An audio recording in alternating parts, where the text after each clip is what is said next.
Hi, this is Mardy once again and welcome to my channel.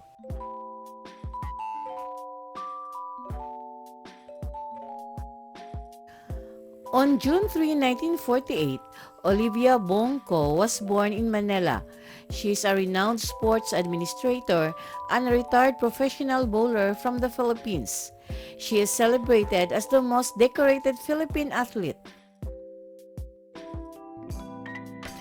If you are new to my YouTube channel, please don't forget to like, comment, and subscribe. At para updated kayo sa mga susunod kong videos, please click the bell notification below. At sana po, don't skip the ads and please watch until the end of my video. Si Ko ay nag-aral sa St. Scholastica College at sa Philippine Women's University. Sinimulan niya ang kanyang karera sa bowling noong 1973 at nanatiling aktibo bilang isang atleta hanggang 2000. Ang tanyag na karera ni Ko ay minarkahan ng kahanga-hangang tali na 78 medalya na napanalunan sa rehiyonal at pandaigdigang mga kompetisyon. 37 dito ay ginto. Siya ay 4 na beses na kampeon sa mundo at miyembro ng parehong World Bowling Hall of Fame at the Philippine Sports Hall of Fame. Kabilang sa kanyang mga kapansin-pansing tagumpay ay ang pagkapanalo sa 1979 at 1983 World Championships at sa 1979 AMF Bowling World Cup. Naging mahusay din siya sa Asian Games na nakakuha ng mga titulo sa singles, masters at all events na kategorya noong 1978 at 1986.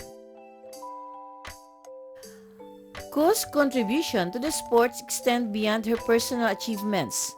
Naglingkod siya bilang coach, sports administrator at sporting apparel design consultant pagkatapos magretiro mula sa profesional na bowling.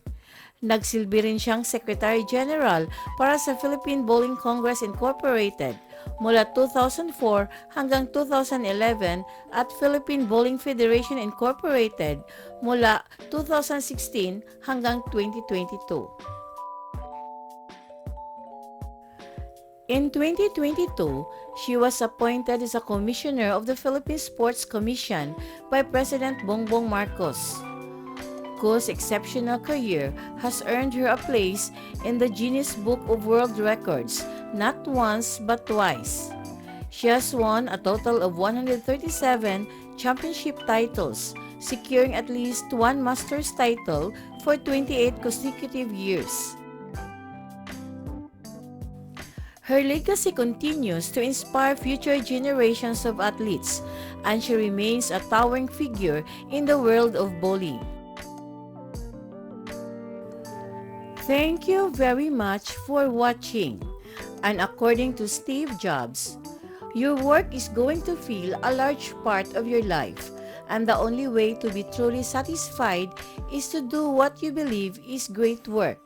And the only way to do great work is to love what you do. If you haven't found it yet, keep looking. Don't settle, as with all matters of the heart, you'll know when you find it.